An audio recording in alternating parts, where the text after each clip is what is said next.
আশ্রয় আমি পাচ্ছি, তাই নিমন্ত্রণ পত্র দেওয়ার জন্য তুমি উপযুক্ত। এটা হলো ঢেকি। নারদমণি ঢেকিকে ডাক দিতে হয়। ঢেকি ও বাবা, ঢেকি রে,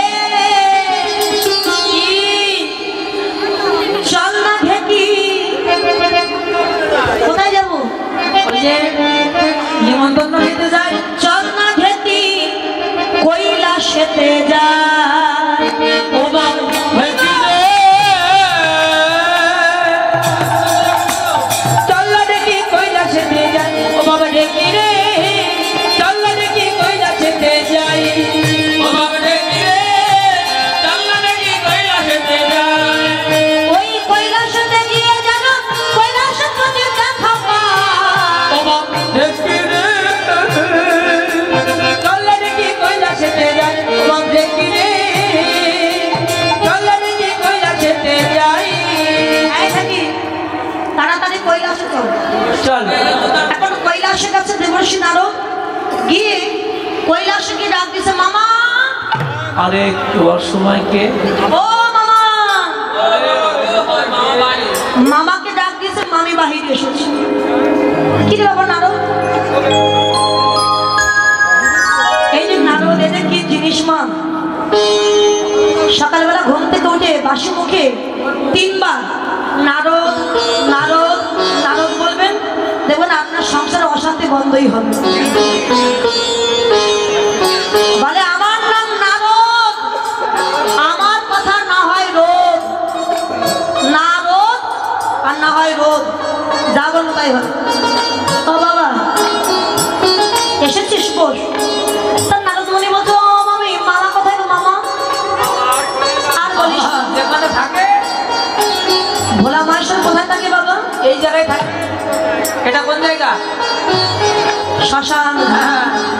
এই কথাটা একটু মন দিয়ে শুন। তা বলছে তোর মামা যেখানে থাকে সেখানে ওই শ্মশানে বসে আছে, দেখ কোন শ্মশানে বসে আছে। তার নারদ চিন্তা করছি, এসেছে যখন একেবারে খালি মুখে চলে যাব, একটু ভালো করে ঝগড়া ঝামেলা বাঁধিয়ে তারপরে যায়।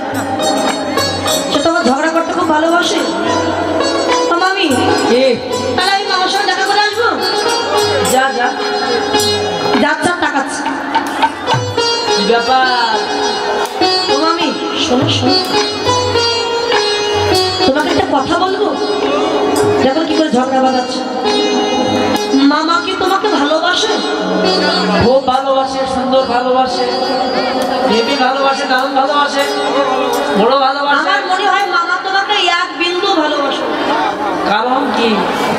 ভালো যদি বাসে, মামা কি মনের কথা তোমাকে সব খুলে বলে? না বললে কি একসাথে চলতে পারি?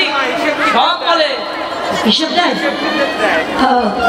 বলতে শোনো, মামা যদি সব তোমায় বলে, এ কথা কি কখনো বলেছে যে শ্মশান ঘাটে যখন বসে থাকে সামনে কিছু মরা মাথার খুলি নিয়ে বসে থাকে, ওই মরা মাথার খুলিগুলো কার, এ কথা কি বলেছে? তা তো জানি না। তো তা তো বলিনি নারদ। এই জন্য তো বলছি মামা তোমাকে ভালোই বাসে না। এই নারদ বাবা, তুই কি জানিস ওই মরা মাথার খুলিগুলো কার? নারদ বলছে, মামা মামি আমি জানি, তা আমি বলবো না। কেন? তোমাদের এই শান্তির সংসারে অশান্তি হোক, এটা তো আমি চাই না। বল, আরে বল না, কোনো অশান্তি বাতি বল। বলবো? আচ্ছা বল। জানো মামি, তোমাকে বিবাহ করবার আগে আমার মামা ভোলানাথ যাদেরকে ভালোবাসতো তারা একে একে সবাই মরে গেছে। তারা মরে যাওয়ার পরে তাদের মরা মাথার খুলিগুলো নিয়ে মামা তুলে রেখেছে। তা ঘরে থাকলে তুমি যদি দেখতে পাও, তাই শ্মশান ঘাটে ওই সাধনা করার নাম করে মাথাগুলো সাজিয়ে রাখে। আর যখন দেখে কেউ কোথাও নাই, তখন এই মাথার খুলিটা বুকে জড়িয়ে ধরে বলে, ওগো তুমি আমায় ছেড়ে কোথায় চলে গেলে। আর ও মাথার খুলিটা চুমু খেয়ে বলে, ওগো তুমি আমায় ছেড়ে কোথায় চলে গেলে। আচ্ছা বলুন তো মা, স্বামীর বিষয়ে যদি কোনো কথা মায়েরা শোনে, যে মায়ের মাথায় উকুন নাই সে মায়ের মাথাও চুলকাবে। কি আমার স্বামী তাহলে শ্মশানে এটা করে? আসুক দেখি আজ ভোলা না। ও মামি, আমি যে বলেছি তুমি যেন আবার মামাকে বলে দিও। বলবো না। আমি তাহলে আসি মামি। যা তুই যা। নারদ মনে মনে বলতে সবে মাত্র আগুন লেগেছে, এই জ্বলন্ত আগুনে যদি ঘি দেওয়া হয় দাও দাও করে জ্বলবে। মানে সবে মাত্র মামি রেগে গেছে, এই সময় যদি মামাকে পাঠিয়ে দেওয়া হয় ঝগড়াটা ভালো বেঁধে যাবে। তাই গেছে শ্মশানে, কে ডাক দিয়েছে মামা, ও মামা। ও বাবা, কিরে বাবা নারদ এসেছিস? ও মামা, মামি তোমাকে এক্ষুনি কৈলাসে যেতে বলেছে। কৈলাসে? কই কোনোদিন তো পার্বতী আমাকে এমন করে কৈলাসে যেতে বলে না। আমি জানি না, যেতে বলেছে তাই আমি বললাম। এই নারদ, তুই আবার কোনো কলকাঠি বাদি আসিসনি তো? দেখেছো তো সবসময় তুমি আমাকে অবিশ্বাস করো। আমি কিছু বলি, তুমি এক্ষুনি যেতে বলেছো। তা যাওয়ার আগে একটা আনন্দের খবর নিয়ে আমি এসেছি। কি খবরটা?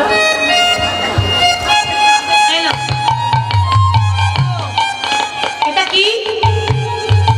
যার লাগে তুমি শ্মশানে বসে কাঁদছো কৃষ্ণ বলে, সেই কৃষ্ণচন্দ্র প্রভাস নদীর কিনারায় যজ্ঞ করছেন। সেই যজ্ঞে বৈষ্ণব হিসাবে তোমাকে নিমন্ত্রণ করবার জন্য আমাকে পাঠিয়েছে। এই নাও নিমন্ত্রণ পত্র। এই প্রথম নিমন্ত্রণ পত্র আমি তোমাকে দিলাম। আচ্ছা, এখন নিমন্ত্রণ পত্র পেয়ে ভোলা মহেশ্বর আনন্দে ভোলা নাচিতে লাগিল, নাচিতে লাগিল, নাচিতে লাগিল। নিমন্ত্রণ পত্র পেয়ে ভোলা নাচিতে লাগিল, নিমন্ত্রণ পত্র পেয়ে ভোলা নাচিতে লাগিল। প্রভুর যজ্ঞে যাবে বলে ভোলা নাচিতে লাগিল, প্রভুর যজ্ঞে যাবে বলে ভোলা নাচিতে লাগিল। ভোলানাথ নৃত্য করতে করতে কৈলাসে যাচ্ছে। এদিকে পার্বতী দাঁড়িয়ে আছে এমন করে কোমরে কাপড় বেঁধে ঝগড়া করার জন্য। ভোলানাথ যখন নৃত্য করতে করতে আসছে, যদি কেউ রেগে যায় মা, তার সামনে যদি কেউ একটু রং ঢং করে, তার আবার রাগ কিন্তু বেশি হয়, তাই না? যখন নৃত্য করতে করতে আসছে, পার্বতী এমন করে বড় বড় চোখ নিয়ে তাকিয়ে আসছে। তার বলতে এই যে সংখ্যা, দাঁতের উপরে দাঁত দিয়ে রেখে বলছো, এই যে ও শঙ্কর, শঙ্কর, ও শঙ্কর, তুমি ও শঙ্কর, তুমি বলো আস্তে, তুমি শঙ্কর না ঢং করো, ও শঙ্কর, শঙ্কর, শঙ্কর, শঙ্কর, শঙ্কর, বলি শঙ্কর নাকি ঢং করো, আমি তো কিছু বুঝি না। তখন শঙ্কর তো কিছু জানে না। শঙ্কর বলছে আয় শঙ্করী, শঙ্করী, আয় আয় আয় শঙ্করী, আয় শঙ্করী, আয় শঙ্করী, আয় শঙ্করী, আয় শঙ্করী, আয় শঙ্করী, আয় শঙ্করী, শঙ্করী তুই সেই শঙ্করী, আয় শঙ্করী, শঙ্করী যে শঙ্করী তুই সেই শঙ্করী, আয় শঙ্করী, আয় শঙ্করী, আয় শঙ্করী, শঙ্করী, আমি যে শঙ্করী তুই তো সেই শঙ্কর। আমি শঙ্কর, তুই শঙ্করী, তাই আমি যে শঙ্করছি তুইও সেই শঙ্করী। আর যেই না কাছে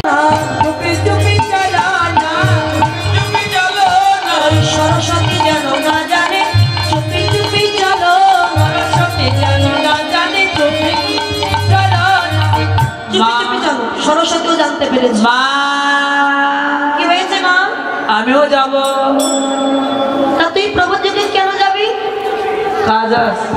সরস্বতী বলে মা আমি হলাম বিদ্যার অধিষ্ঠাত্রী দেবী, মা সরস্বতী। প্রভুর যজ্ঞে আমি কি করবো জানো? যে সমস্ত ভক্তগণ আসবে, ওই ভক্তগণ যারা আনমনস্কা হয়ে থাকবে, আমি তাদের কণ্ঠে প্রবেশ করে আমি কৃষ্ণ কথা বলাইব, কৃষ্ণ কথা বলাইব, আমি কৃষ্ণ কথা বলাইব, আমি কৃষ্ণ কথা। যজ্ঞে যাচ্ছ, আমিও যাবো সেই যজ্ঞে। হ্যাঁ, তুই কেন যাবি? কাজ আছে। বাবা তুমি দেব সেনাপতি, আমরা যখন কৈলাসে থাকবো না, যদি কোনো সুর অসুর এসে আক্রমণ করে, তুমি কৈলাস পাহাড় যাও। কার্তিক ঠাকুর বলে মা আমি তো দেব সেনাপতি, প্রভুর যজ্ঞে যদি কোনো সুর অসুর আসে, আমি তাদের সঙ্গে যুদ্ধ করব আর যজ্ঞকে নিরাপদ করবো, যাতে কোনো বিঘ্ন না ঘটতে পারে। আমি যাব প্রভুর যজ্ঞকে পাহারা দেওয়ার জন্য। ঠিক আছে, চুপি চুপি চল, গণেশ যেন না যায়। গণেশ জানতে পেরেছি। যাব। কোথায় যাবি বাবা? আমিও প্রভুর যজ্ঞে যাব। তো মা দুর্গা বলে, বাবা গণেশ তুই কেন যাবি? আমরা তো যাচ্ছি একটা কর্মে, আমরা লিপ্ত হওয়ার জন্য যাচ্ছি, তুই কেন যাবি? হয়তো গণেশ বলে, মা আমি হলাম সিদ্ধিদাতা গণেশ। প্রভুর যজ্ঞে কত টাকা ইনকাম হলো, কত টাকা খরচা হলো, আমি বসে বসে হিসাব নিকাশ করব। দোকানে ব্যবসা বাণিজ্যে গণেশ ঠাকুরে রাখা হয় না, গণেশ ঠাকুর সিদ্ধিদাতা গণেশ, উনি হলেন হিসাব নিকাশ করেন।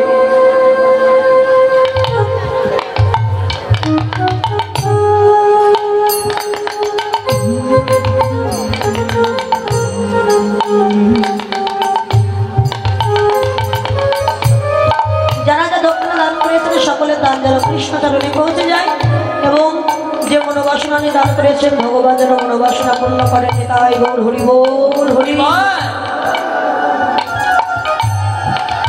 আমি প্রভুর যজ্ঞ হিসাব নিকাশ করবো, আর একটা কাজ আমি করবো, কি জানো মা? আমি উদরপুরে খাবো, উদরপুরে খাবো, উদরপুরে খাবো, প্রভুর যজ্ঞে যে আমি উদরপুরে খাবো, প্রভুর যজ্ঞে যে আমি উদরপুরে খাবো। আমি উদরপুরে খাবো, তার জন্য আমায় যেতে হবে। ঠিক আছে, তাহলে চল সবাই। এখন দেবর্ষি নারদ, দেবতাগণ, নাগ নাগিনী বাসুকি সকলকে নিমন্ত্রণ করলেন ব্রহ্মলোকে। ব্রহ্মা ইন্দ্র সবাইকে নিমন্ত্রণ করলেন। সেই নিমন্ত্রণ পেয়ে ব্রহ্মা নাচিছে, মহেশ্বর নাচিছে, ব্রহ্মা নাচিছে, মহেশ্বর নাচিছে, ব্রহ্মা নাচিছে, মহেশ্বর নাচিছে, ব্রহ্মা নাচিছে, মহেশ্বর নাচিছে।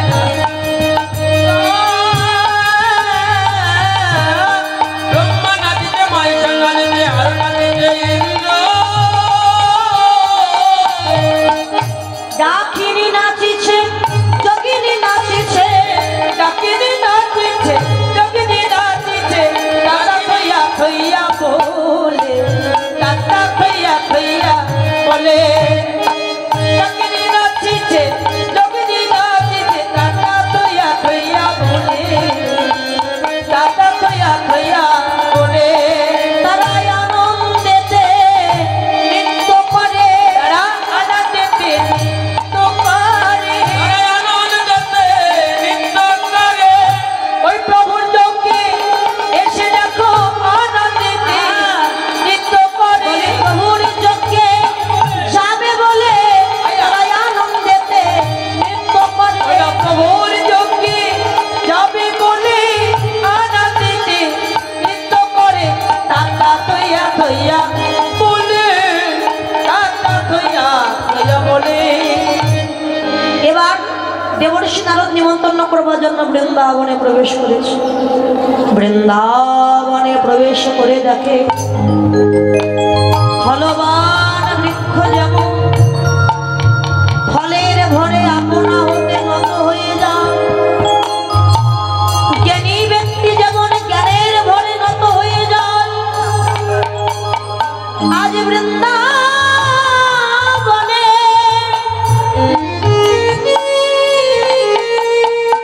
কৃষ্ণ হারা হয়ে পশু পাখি তরু গুল্মলতা আদি সবাই যেন নতমুখী হয়ে কৃষ্ণ বলে কাঁদে, বলে কাঁদে। আর একটু এগিয়ে গিয়ে দেখতে পেলেন একটি বৃক্ষের শাখা মূলে দুইটি পক্ষী প্রবেশন করে আসে। একজন হলো সুখ আর একজন হলো শাড়ি। শাড়ি পাখিটি আমার, সুখ পাখিকে ডেকে বলে, স্বামী গো, যে বৃন্দাবনে এতদিন কৃষ্ণ ছিল, কৃষ্ণ ছিল, সেই বৃন্দাবনে আজ আর কৃষ্ণ নয়, কৃষ্ণ নাই। এই কৃষ্ণ হারা বৃন্দাবনে আমরা আর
হচ্ছে সামান্য পক্ষী করে জন্ম নিয়ে এদের এত প্রেম ভক্তি, এ ভক্তি যে আমার দেহ।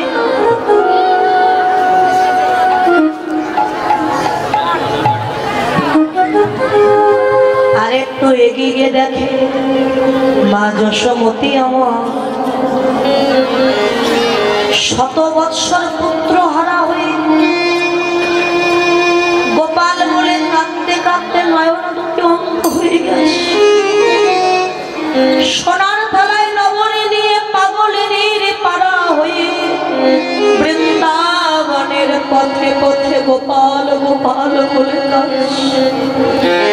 মায়ের কাদা বদল থেকে পদকর্তা বলে দেখো ওরে স্বর্ণ থালে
যখন কাঁদছে হা গোপাল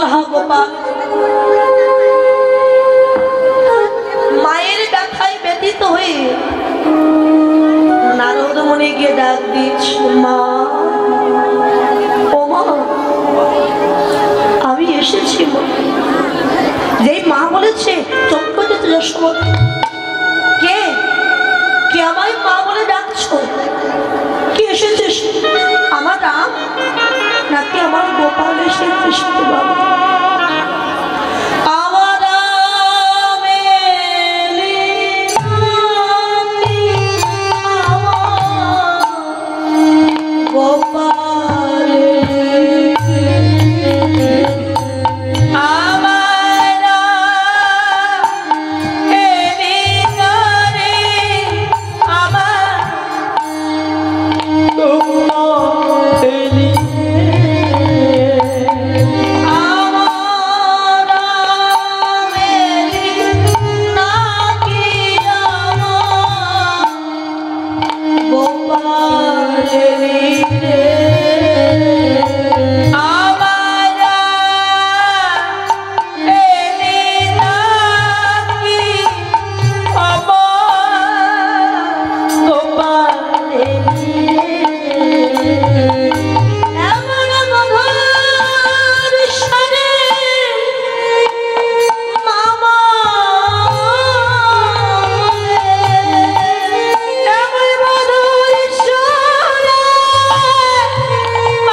আমি তোমার রামও নই, আমি তোমার গোপালও নই।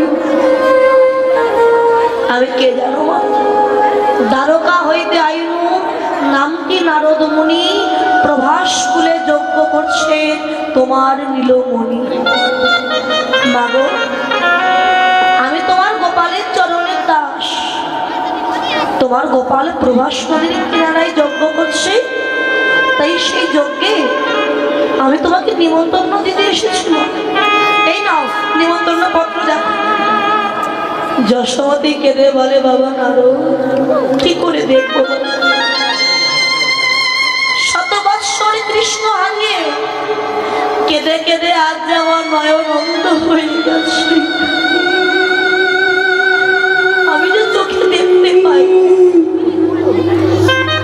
আমি কি করে দেখবো আর কি করে যাবো?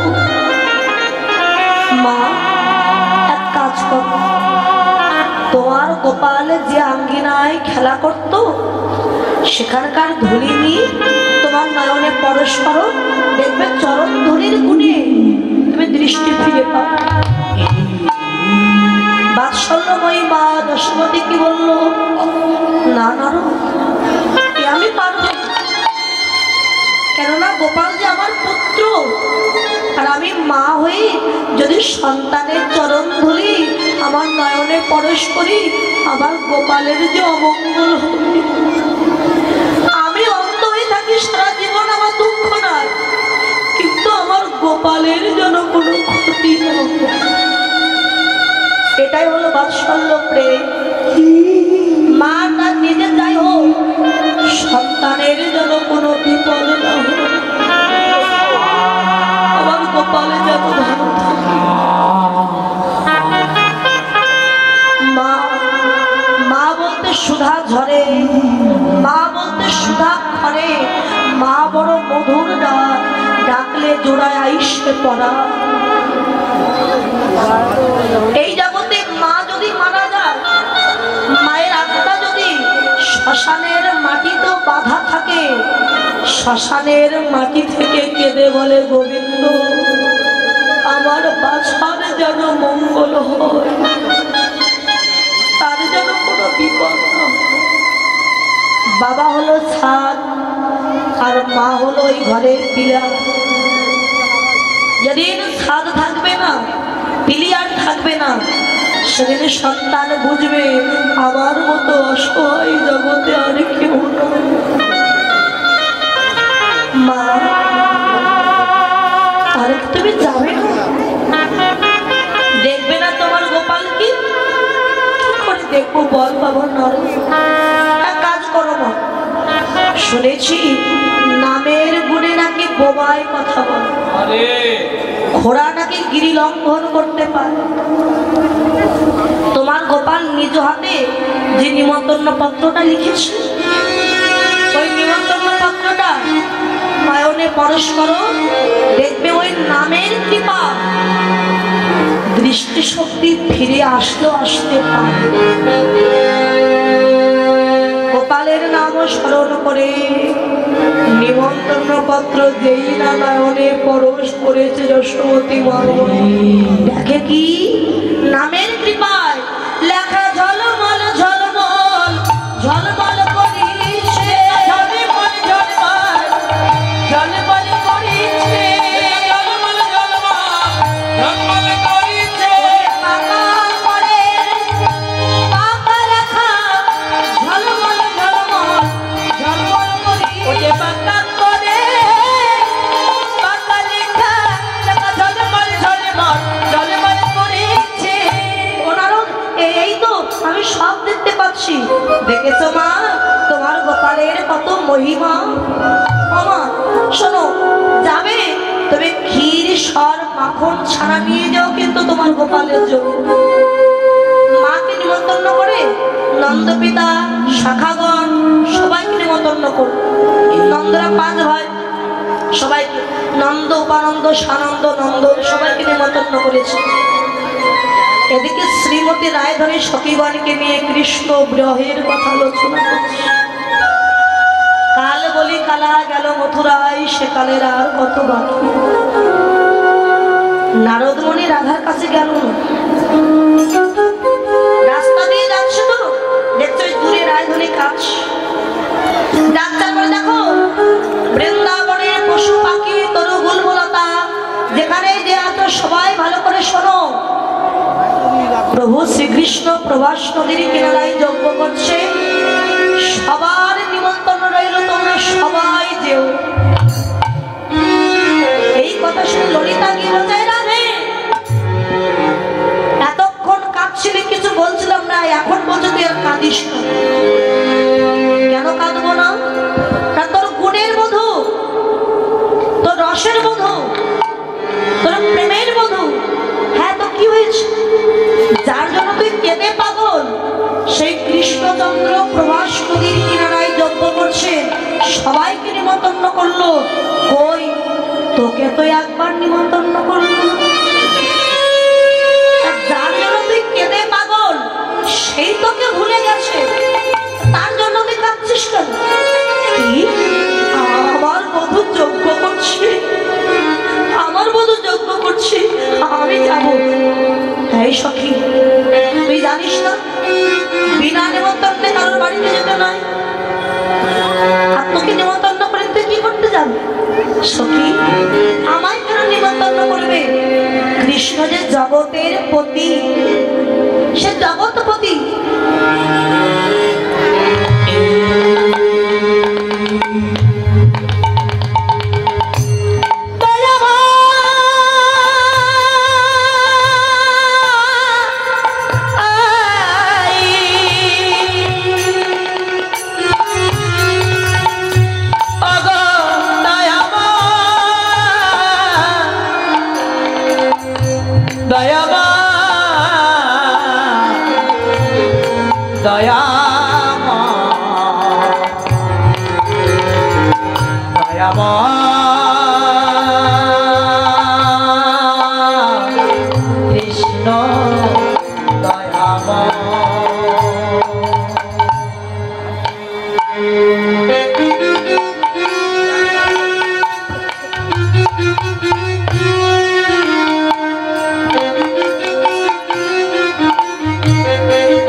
জাগতিক জগতে স্বামী যদি কোনো বাড়িতে অনুষ্ঠান করেন, ভক্ত সেবা বৈষ্ণব সেবা দেন, যাই করুক না কেন তার স্ত্রীকে কিন্তু আলাদা করে নিমন্ত্রণ করতে হয় না, কেননা স্বামীর অনুষ্ঠান মানে নিজের অনুষ্ঠান। তাই আমার বধূ জগতের প্রতি তার অনুষ্ঠান মানে সে তো আমারও অনুষ্ঠান, আমার প্রভুর যজ্ঞে আমি যাব। তোরা কি যাবি? বলে আমরা যাব। বিনা নিমন্ত্রণে ভূতেও যায় না, আমরা যাব। ঠিক আছে, তোরা যাস বা না যাস আমি যাব। তোরা যাই বা না যাস আমি যাব। তোরা যাই বা না যাস আমি যাব।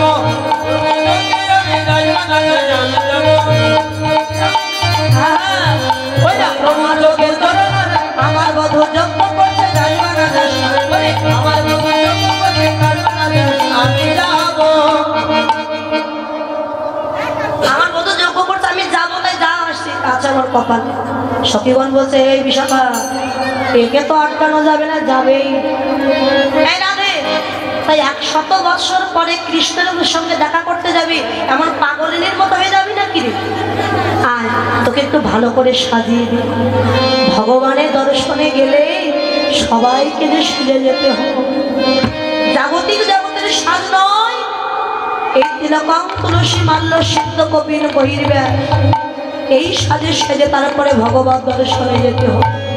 আয় সাজে চাচর চিকুরি দিতে চিরনিয়া নিল, চাকর চিকুরি দিতে চিরনিয়া নিল, বাঁধিতে নটন শিখে উৎস বানাইল। ওরে বাঁধি দিল উৎস বানাইল, সাজায়ে দিল দিল সাজায়ে দিল সাজায়ে দিল। সখী গণ যতন করি সাজায়ে দিল, সখী গণ যতন করি সাজায়ে দিল গো। বাঁধি দিল তুলসী উচ্চ বানাইল, উচ্চ বানাইল। পরে দিয়েছে কঙ্কন, নীল বসন পরিয়ে দিয়েছে, মাথার চুলটা আস্তে দিয়ে সুন্দর করে বেঁধে দিয়েছে, মানে যা যা প্রয়োজন সাজিয়ে দিয়েছে রায়ের। যেই না ঘর থেকে একটা চরণ বাহিরে দিয়েছে, অমনি পশ্চাৎ থেকে ডাক দিয়েছে ননদিনী কুটিরা,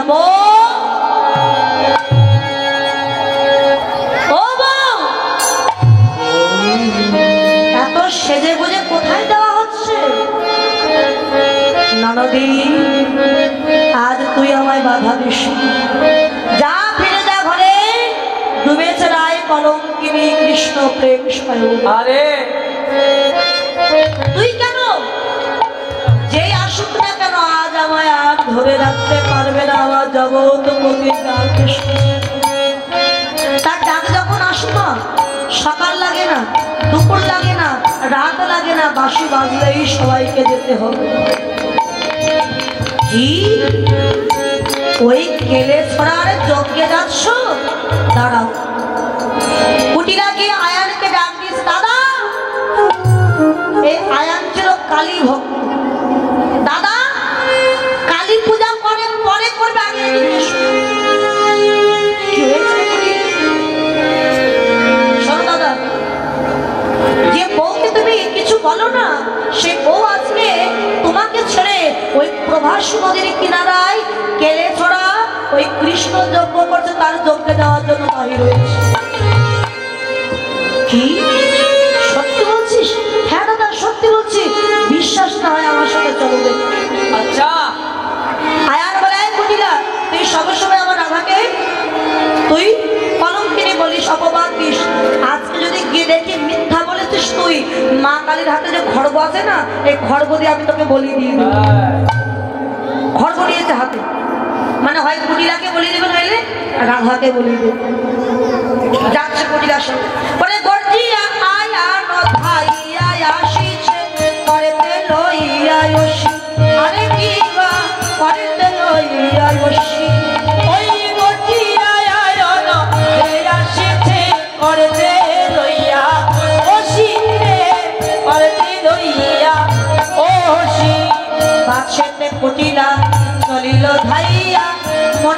হইয়া সুখী কুটিলা চলিল যাইয়া মনেতে হইয়া রসী। ঘরে যদি ননদিনী থাকে, দাদা যদি তার স্ত্রী মানে ওই ননদিনের বৌদিকে যদি একটু বকে কিংবা মারে, ননদিনী কিন্তু মনে মনে খুব খুশি হয়, তাই না? বাবা হয় না মা? খুশি আয়ান যখন বর্জন করতে করতে হসি হাতে নিয়ে যাচ্ছে, বর্জন করছে মানে আজকে রাধা যদি সত্যি ওই কৃষ্ণের যজ্ঞে যায়, আজকে রাধাকে বলিয়ে দিয়ে দেব। আর কুটিলার পেছনে পেছনে যাচ্ছে, মনে খুব খুশি, আর মনে মনে বলতে আজকে মজা হবে, আজকে মজা হবে। আরে পাশেতে কুটিলা চলিল ভাইয়া, পাশেতে কুটিলা চলিল ভাইয়া, চলিল ভাইয়া মনেতে হইয়া সুখী। আরে আরে মনেতে হইয়া সুখী, মনেতে হইয়া সুখী, মনেতে হইয়া সুখী। যাচ্ছে বর্জন করতে করতে, আর যখনই দেখছে যে আয়ান আসছে, রাধা তখন আয়ানের চৈতন্য দেওয়ার জন্য ক্ষমা আর রায়ধনী আর বিলম্ব না করে আয়ানকে দেখে কালী মূর্তি ধরি শ্রীমতী দাঁড়ালো, কালী মূর্তি ধরি শ্রীমতী দাঁড়ালো, কালী মূর্তি ধরি শ্রীমতী দাঁড়ালো। মামা বলিয়া আয়ান চরণে লোটালো। ওই দেখো মামা বলিয়া আয়ান চরণে লোটালো, মামা বলিয়া আয়ান চরণে লোটালো। কালী মূর্তি হয়েছে, যখন কালী হয়েছে আয়ান তখন মা কালী দেখে অবাক হয়ে গেছে, ছুটে গিয়ে আয়ান সেই অস্ত্র ফেলে দিয়ে মা মা বলি আয়ান চরণে লোটান। আপনাদের যার যার আরাধ্য দেবতা কিংবা দেবী আছে, কেউ শিবের উপাসনা করেন, তো কৃষ্ণ, কেউ বা মা কালী। এখন আমি যদি দেখি আমার সামনে কৃষ্ণ দাঁড়িয়ে আছে, তখন আমার কি আর জ্ঞান থাকবে? আমি আর কীর্তন গাইব? ছুটে গিয়ে কৃষ্ণ চরণে পড়বো না? দেখতে কালী, আয়ান তখন ছুটে গিয়ে মা মা মা বলে একেবারে স্ত্রীর চরণে গিয়ে পড়েছে, বলে এইবার আমায় ক্ষমা করো, এবার আমায় ক্ষমা করো, এইবার আমায় ক্ষমা করো, এবার আমায় ক্ষমা করো। তোমায় চিনতে পারি নাই বলে এইবার আমায় ক্ষমা। তোমায় চিনতে পারি নাই বলে এবার আমায় ক্ষমা করো। আয়ান দেখছে কালী, আর কুটিলা দেখছে কি রাধা মানে বউ দাঁড়িয়ে আছে, মানে যার যেমন দেখার মন সেটা দেবে। তাহলে ওই খড়গ দিয়ে বোধহয় আমাকে বলি দেওয়ার কথা বলছি। কুটিলা একেবারে ভয় পেয়েছে, পালিয়েছে, আর আয়ান কাছে রাধার চরণ রায়ধনী আয়ানের মাথায় হাত দিয়েছে। আয়ানের হল চৈতন্য বলে শ্রীমতী তুমি ধন্য, আয়ানে হল চৈতন্য বলে শ্রীমতী ধন্য, আয়ানের হল চৈতন্য বলে শ্রীমতী তুমি ধন্য, আয়ান হইল চৈতন্য তুমি হলে ধন্য। তোমায় চিনিতে পারি নাই বলি তোমায় চিনতে পারি নাই ও তুমি হলে গোলকেশ্বরী, তোমায় চিনিতে পারি নাই গো, তুমি হলে গোলকেশ্বরী, তোমায় চিনতে পারি নাই গো। রাধারানীর চরণ জড়িয়ে ধরে আয়ান কাঁদছে আর কেঁদে বলে মা গো, সত্য যুগে আমি ছিলাম অভিমন্যু নামক ঋষি, আমি তোমাকে চেয়েছিলাম আমার ভগবান নারায়ণের কাছে, ভগবান আমায় আশীর্বাদ করেছিল, তারপর যুগে আমি হব আয়ান ঘোষ, সেদিন লক্ষ্মীকে আমি আমার স্ত্রী করে পাবো। তবে মা তুমি যে আমায় অভিশাপ দিয়েছিলে, যে ভক্ত আমাকে চাইলো আমাকে নারায়ণ ছাড়া করে দিল, সেই ভক্তকে অভিসম্পাদ দিলাম, সেই ভক্ত হবে নপুংসক। আয়ান ঘোষ নপুংসক ছিলেন। তাই আজকে আয়ান কাছে আর কেঁদে বলে মা তুমি হলে গোলকেশ্বরী আর কৃষ্ণ হলো গোলকেশ্বর। এতদিন এই ভক্তের জন্য তুমি আমার গৃহে বাধা পড়েছি, কত দুঃখ কষ্ট পেয়েছো তুমি আমার ঘরে থেকে, কত গঞ্জনা, কত অপবাদ, কত লাঞ্ছনা তুমি সহ্য করেছো। আমি তোমায় চিনতে পারিনি, অজ্ঞানতার বশবর্তী হয়ে। মা যাচ্ছ তো যাও, গোলকেশ্বরের কাছে তুমি যাও, তার কাছে গিয়ে যেন তুমি এই অধম পতিত পতিকে যেন ভুলে দেব না।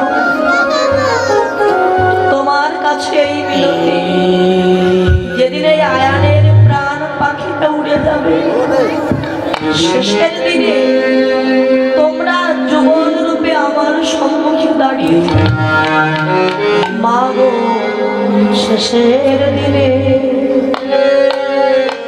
ওই যুগলের চরণে যেন মতি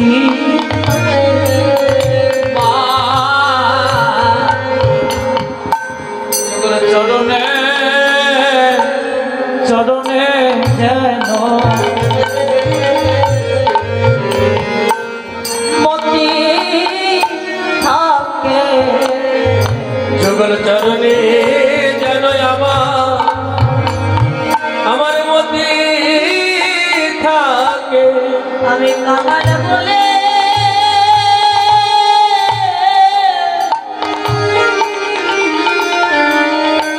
আমায় দিও না যুগল চরণে মতি থাকে। আমি কাঙা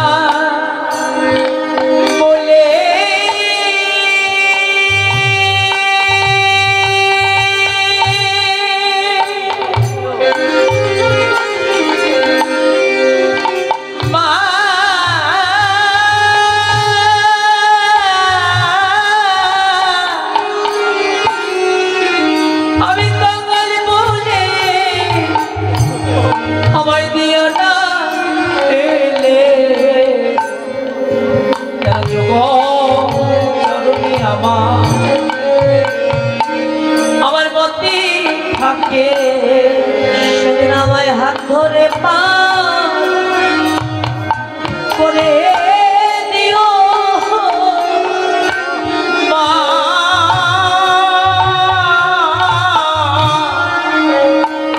আমার হাত মনে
প্রভাস নদীর কিনারায় ওই ভগবান কৃষ্ণচন্দ্র বিশ্বকর্মাকে দিয়ে প্রভাস নদীর কিনারায় বিশাল বড় একটা যজ্ঞাগার নির্মাণ করল। যজ্ঞাগারে 4টি দ্বার নির্মাণ করা হল। প্রত্যেক দ্বারে দ্বারে নিযুক্ত আছে। মা যশোমতী সবার আগে গেছেন ওই প্রভাস নদীর কিনারা দ্বারকা নগরী। গিয়ে দেখছে দাঁড়িয়ে দাঁড়িয়ে আছে দ্বারে।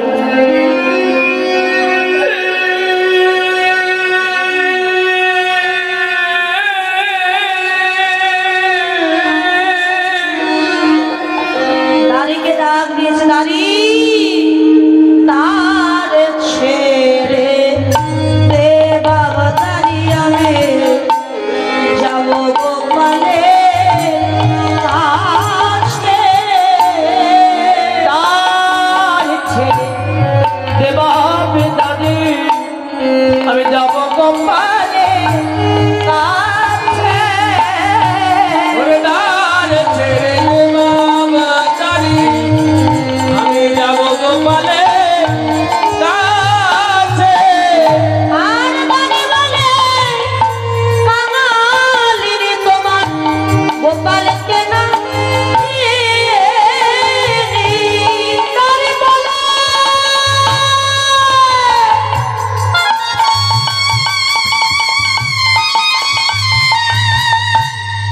কাঙালিনী আমার গোপালকে ডাকি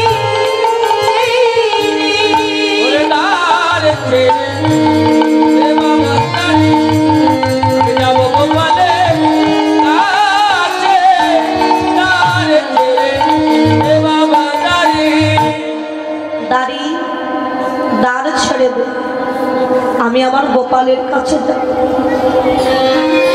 ওমা কৃষ্ণচন্দ্র হচ্ছে দ্বারকার রাজা রাজার মা কেমন হওয়া প্রয়োজন বল তারও রাজার মতো শ্বাস প্রশ্বাস থাকবে কিন্তু যশোমতীর মতো কাঙালিনীর মতো হয়ে গেছে গোপাল হারিয়ে যে কাঙালিনীর মতো গেছে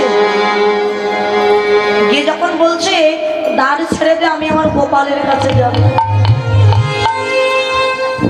দাঁড়ি বলে এই যে ভিখারি তুমি গোপাল গোপাল বলে তাকে ডাকছো এই তারকায় গোপাল বলে কেউ থাকে না। তবে হ্যাঁ যিনি যজ্ঞ করছেন আমাদের মহারাজ কৃষ্ণচন্দ্র উনি পরম দয়ালু তুমি ভিখারি তো ওই গাছের নিচে চুপটি করে বসে থাকো যজ্ঞ শেষ হলে আমাদের মহারাজ অনেক ধন সম্পত্তি তোমাকে দান করবে দাঁড়ি আমি যে ধন ঐশ্বর্যের কাঙাল নই আমি যে আমার গোপাল ধনের কাঙাল ও বুঝেছি গোপাল বলে বুঝি তোমার কোনো সন্তান ছিল সে বুঝি মারা গেছে দ্বারকায় গোপাল নাম কেউ জানে না জানে কৃষ্ণচন্দ্র তোমার গোপাল বুঝি মারা গেছে তাই বলে গোপাল গোপাল বলে কাঁদছো দেখো কেন গোপাল বলে কেউ নয় তুমি এখান থেকে চলে যাও যজ্ঞের বিঘ্ন ঘটিও না দাঁড়ি একবার ভিতরে যেতে দে ওই রাজা তোদের যে রাজা কৃষ্ণচন্দ্র সে আমার গোপাল তোমার কোনো ভিখারি যদি এসে বলে আমি এই দেশের এই আমাদের বাংলাদেশের প্রধানমন্ত্রীর মা কোনো ভিখারি আমরা তোকে বিশ্বাস করবো কেন আমি বিশ্বাস করবো কারণ ভিখারি সে তো ভিখারি কখনো মহারাজের মা হতে পারে পারে না আবার সেই গোপাল যাও বলছি না আজ আমি যাব যখনই গোপাল গোপাল বলে দুয়ারে দাঁড়িয়ে চিৎকার করছে দাড়িগণ যশোমতীকে চিনতে না পেরে হাতে ছিল চাবুক আর বেদ যশোমতী মাকে বেত্রাঘাত চাবুকের আঘাত করতে লাগলো যশোমতী মা চিৎকার করে উঠে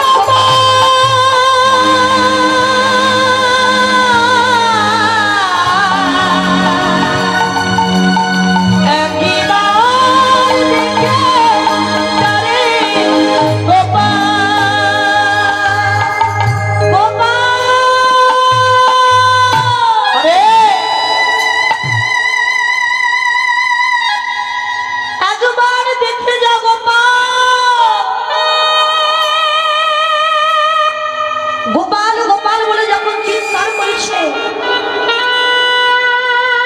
কৃষ্ণ গোপাল যজ্ঞাগারের মতো দেবকী মায়ের কোলে বসেছে কে অমল করে মধুর স্বরে কি আমায় গোপাল বলে ডাকলো তাহলে কি আমার মা এসেছে গোপাল নাম তো কেউ জানে না তাহলে কি আমার মা এসেছে মা মা বলে ছুটে যাচ্ছে বলরাম বলছে, ভাই কোথায় যাচ্ছিস তুই? মা তো এই, কাকে মা বলছিস?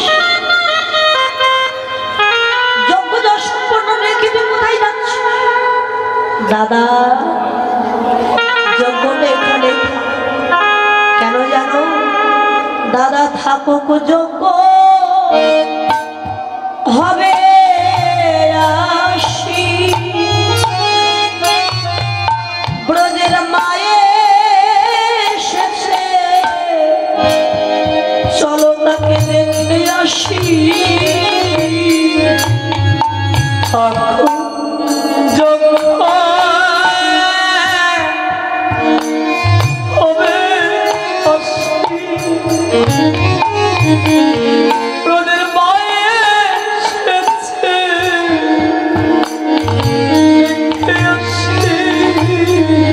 আমি নিশ্চয় জানিলাম ব্রজে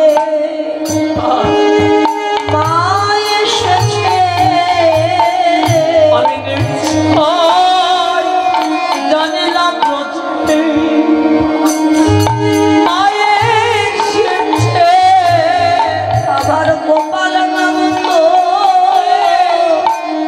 এই দ্বারকায় কেউ জানে না, নিশ্চয় জানিলাম ব্রজে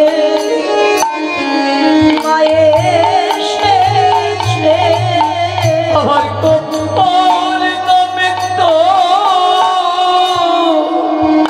দ্বারকায় কেউ জানে না, আমি নিশ্চয় জানিলাম ব্রজে মা এসেছে। দাদা ব্রজের মা এসেছে, চলো দেখে আসি তাকে, যজ্ঞ পরে হবে। কৃষ্ণচন্দ্র দুয়ারে এসে দেখে বাবা দাঁড়িয়ে বেত্রাঘাতে যশোমতী মা ধুলায় গড়াগড়ি দিয়ে কাঁদছে, গোপাল গোপাল বলে। কৃষ্ণচন্দ্রকে ডাক দিয়েছে, দাঁড়ি কি করছিস তোরা? আমার মাকে তোরা মারছিস? যেই মা বলেছে দাঁড়িগণ তো অবাক হয়ে গেছে, সবাই সরে গেল। দেখে যশোমতী মা ধুলায় গড়াগড়ি দিয়ে কাঁদছে। ছুটে গিয়ে গোপাল যশোমতী মাকে কোলে ধরে তুলেছে। মা তুমি কখন এসেছো? গোপাল এসেছিস? এসেছিস আমার গোপাল? দেখ না বাবা, তোর দাঁড়িয়ে বেত্রাঘাতে আমার প্রাণ চলে যায়। আরে আমার যে প্রাণ চলে যায় গোপাল। গোপাল তোর জন্য কত যত্ন করে আমি ক্ষীরসার নবনী এনেছিলাম, দাঁড়িয়ে বেত্রাঘাতে দেখ সব মাটিতে পড়ে গেছে। আমি আর তোকে কিছু দিতে পারলাম না গোপাল। গোপাল দেখছে আমার মা এনেছে প্রসাদ, সেই প্রসাদ পড়েছে ভক্তের চরণ ধুলার উপরে, হয়ে গেল মহাপ্রসাদ। ভগবান দুই হাত দিয়ে ওই চরণ ধুলা থেকে প্রসাদ কুড়িয়ে নিয়ে ভগবান কি করে জানো? প্রসাদ মনানন্দে সেবা,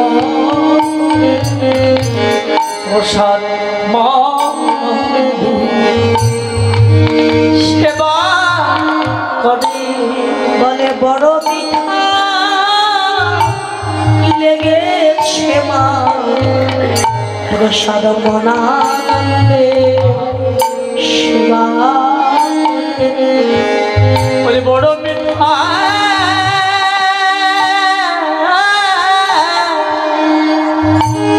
বড় মিঠা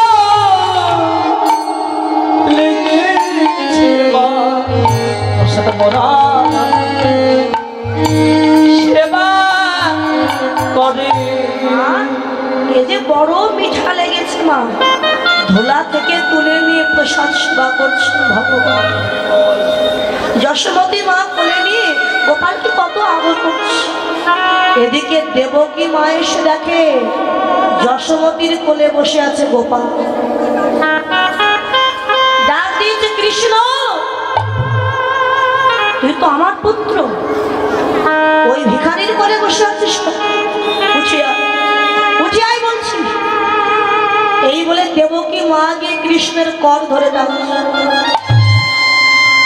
দেবকী বলে কৃষ্ণ আমার পুত্র, আর যশোমতী বলে না গোপাল আমার পুত্র।